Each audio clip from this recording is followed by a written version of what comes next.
we're going to talk about your music career, but before we do that, we're going to do some photos, which we've been doing with all these interviews.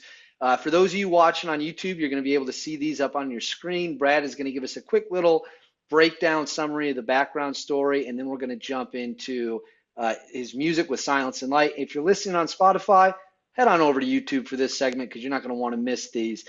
First one up, it is you in a firehouse, Fire Department, New York, Engine 24, Ladder 5, Battalion 2, and you are holding what could best be described as kind of like a shadow box setup, American flag. I think that's a challenge coin in the middle, and then it's got the Fire Department patch.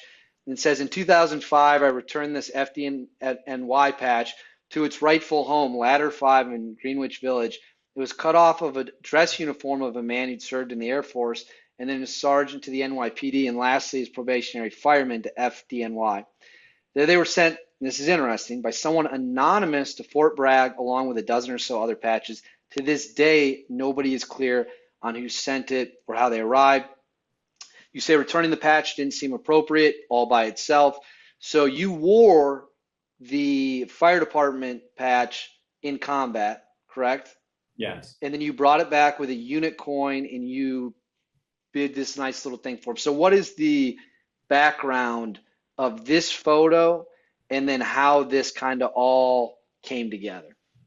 Well, you did a great job explaining what it all was and kind of how it came to be. But there were this box of patches that showed up, and I was coming back from running our selection course right after September 11th. And I showed up and I saw this box and looked in the box, and there are all these FDNY patches. So you could see they still had like the blue threads from where they had cut them off of people's uniforms. And some of them had phrases, die mother, rot in hell, hope you burn in hell. Some of them had names, and I kind of got the gist of it was they want us to carry these forward.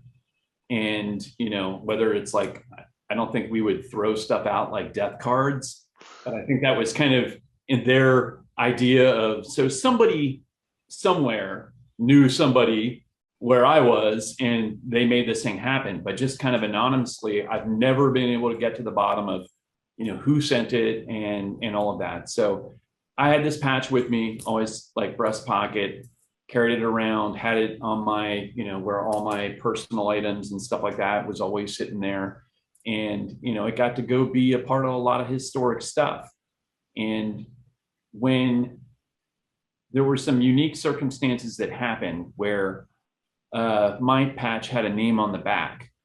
And in 2005, September 11th, they had family members of those that were killed, reading the names of those who had passed away. And I'm on my treadmill at home and running, and I see this beautiful blonde woman, and she says the name that was on the patch that I had. And I was like, wow, that is crazy. And that was what started kind of the quest of like, well, who was this guy? I didn't know that he was necessarily a person that was killed. Maybe it was just a fireman that wanted his name, to be carried forward, whatever it might be. So anyway, I did some research, found out where he was stationed, read about him. And as I was reading about him, it was almost as if I was reading about myself.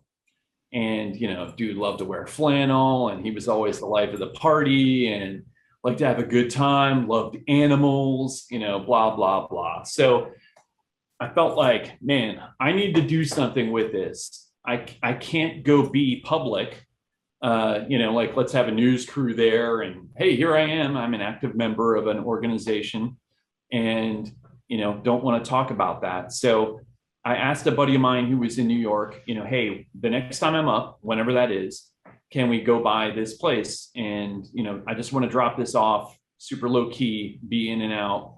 And, they can do with it whatever they want. They can give it to his family. They can, any of that stuff. So it kind of things transpired from there. But anyway, that's kind of how it went. So I thought, okay, I don't want to just take this back and be like, hey, I'm returning this patch. I've got to do something with it. And just putting it in a frame by itself didn't seem appropriate.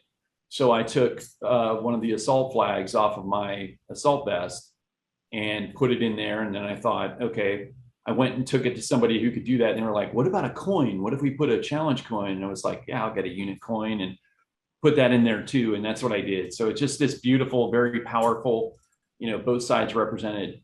My real intent in returning the patch to the firehouse was to let the firemen know, like, my brothers are over there right now shellacking dudes because of what happened September 11th. So this was at a time when politically, it was, why are we there? Oh, this is like an oil thing. Someone's politically got an agenda that, well, wait, we all voted for going to war over there. And now all of a sudden we're questioning it when it starts to have a human toll. And so the news was every day, 3 more guys were killed today, and questioning why we were there and all of that. And I wanted the firemen to know that we got your back because of what happened. We haven't forgotten. Doesn't matter if everybody else in America forgot, we didn't forget, and we got you. Wow. I'm speechless. I could clip that and spread it, and that doesn't make you proud to be an American. I don't know what will. Did they say anything specifically to you when you presented it to them? Well, that kind of turned into a whole other thing. Like the guy that took me over there the night before, he starts telling me like, "Hey, we're gonna go there tomorrow." Like, okay, cool. Um, we're gonna go at 10 a.m. because all the guys coming in on the morning shift will be there, and everybody leaving from the night shift will be there. So it'll be a full house. And I'm like, dude, I don't want to do this. Like, Yeah. I don't want to be up there, speaking in front of a group of people. Like, I have nothing prepared. This isn't what I wanted to do. And anyway, it kind of transpired to like, well, the family's going to be there too. And like, dude, you were putting so much pressure on me. Like, I don't want to do this. So anyway, that was kind of how it rolled out. So at some point, I was being as benign as I could possibly be, hey, here's this thing, there was a whole lot of explaining about like, is this guy in the army? What is this guy? Like nobody really understood. I can say that, after what I told them that, I don't think there were too many dry eyes in the firehouse. So it was a powerful life moment. Wow. It That was. is. Yeah, and for those of you who can see the photo, you can flip through it uh, on your screen. It's an awesome photo. When I sent it over to Brad in the email, I put in parentheses, I think this whole story is incredible, and the story you just told even beat the one you shared on Instagram. So that's really cool and a classy gesture without a doubt. Next one, you're rocking a thick goatee. I think you're wearing Oakley's. You're throwing up a peace sign.